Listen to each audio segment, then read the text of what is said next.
मराठा आरक्षणाच्या पार्श्वभूमीवर राज्यात मराठा समाजाचं सर्वेक्षण केलं जातंय। मात्र सर्वेक्षणाच्या कामात कर्मचाऱ्यांना अनेक अडचणींचा सामना करावा लागतोय, तर काही ठिकाणी काही धक्कादायक घटना समोर आल्यात। पाहूयात। कुठे सर्वेक्षण करणाऱ्या शिक्षकांना मारहाण, कुठे सर्वेक्षण करणाऱ्या कर्मचाऱ्यांना रोखलं,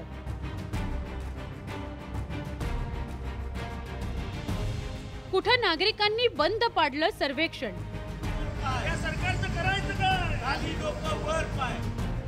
तर कुठे शिक्षकांनी चक्क विद्यार्थ्यांनाच सर्वेक्षणाच्या कामाला जुंपलंय। सोबत येऊन म्हणजे मुलं शाळेत शिकायला येतात का तुमच्या सोबत फिरायला येतात?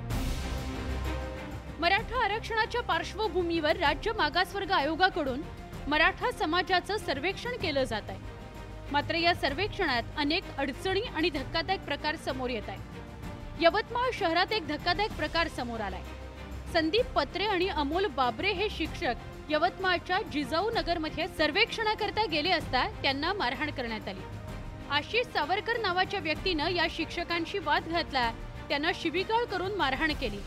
या प्रकरणी यवतमाळ पोलिसात तक्रार दाखल करण्यात आली आहे। नाव विचारल्यावर त्यानं बाहेर येऊन आम्हाला अश्लील भाषेमध्ये शिवीगाळ केली आणि मी त्यांना म्हटलं की बा माहिती नाही देत नको देऊ, तर बाहेर निघत असताना आम्ही दोघं असल्यामुळे त्याने मारहाण केली आणि गफलतीत मारहाण झाल्यामुळे आम्ही स्वतःला प्रोटेक्ट केलं आणि प्रोटेक्ट केल्यानंतर आम्ही तहसीलदार साहेबाकडे आलो। तहसीलदार साहेबाच्या सांगितल्या नियमाप्रमाणे आम्ही इथं पोलीस कंप्लेंट देण्यासाठी आलेलो आहोत। इकडे कोल्हापुरात शिवसेना उद्धव बाळासाहेब ठाकरे पक्षाच्या कार्यकर्त्यांनी मराठा आरक्षणाचं सर्वेक्षण बंद पाडलं। शहराच्या शिवाजी पेठेत सर्वेक्षण करण्यात येत होतं। शिवसेना उभाठा पक्षाचे शहर प्रमुख रविकिरण इंगवले यांनी सर्वेक्षण करणाऱ्यांना रोखलं। त्यांनी सर्वेक्षणादरम्यान विचारल्या जाणाऱ्या प्रश्नांवर आक्षेप घेतला। छत्रपती संभाजीनगरमध्ये सर्वेक्षण कर्मचाऱ्यांना कटू अनुभव आल्याचं समोर आलं। सर्वेक्षणात नागरिक सहकार्य करत नसल्याची सर्वेक्षण कर्मचाऱ्यांची तक्रार आहे। विद्यार्थ्यांच्या 10वीच्या शैक्षणिक याच्यावर खूप मोठ्या प्रमाणात त्यांचं नुकसान होत आहे आणि त्यामुळे शासनाने याचा विचार करावा की एका शाळेतील कमीत कमी 20% शिक्षक घ्यावेत, मुख्याध्यापकांना यामधून वगळावं, जेणेकरून ते पूर्ण संस्था शाळा जी असते त्याचं हँडलिंग त्यांना करावं लागतं। त्यामुळे शासनाने या सर्वेक्षण करताना याचा विचार नक्की करणं गरजेचं आहे। एकीकडे कर्मचाऱ्यांना अनेक अडचणींचा सामना करावा लागतोय, तर दुसरीकडे भंडाऱ्यात शिक्षकांनी कहरच केला। त्यांनी शाळकरी विद्यार्थ्यांनाच मराठा सर्वेक्षणाच्या कामाला जुंपल्याचं उघड झालंय। या संदर्भातला एक व्हिडिओ सोशल मीडियावर व्हायरल झालाय। लाखनी तालुक्यातील गोंडेगाव मधील हा धक्कादायक प्रकार समोर आलाय। आधी एका मुलाला फिरवून झाले शाळेतून, त्याला तुम्ही तुमच्या सोबत फिरवून झाले, बरोबर आहे का? सोबत येऊन म्हणजे मुलं शाळेत शिकायला येतात का तुमच्या सोबत फिरायला येतात?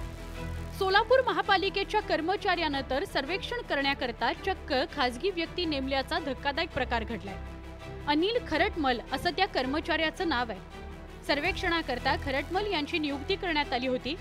मात्र स्वतः सर्वेक्षण करण्याऐवजी 2 खासगी व्यक्तींकडून सर्वेक्षण करून घेतल्याचं समोर आलंय।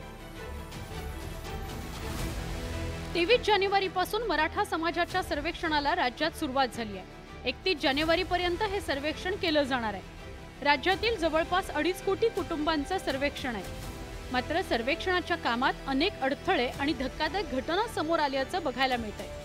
हे रोखण्याकरता सरकारनं तातडीनं पावलं उचलण्याची आवश्यकता आहे। Bureau report, news 18 Lokmat.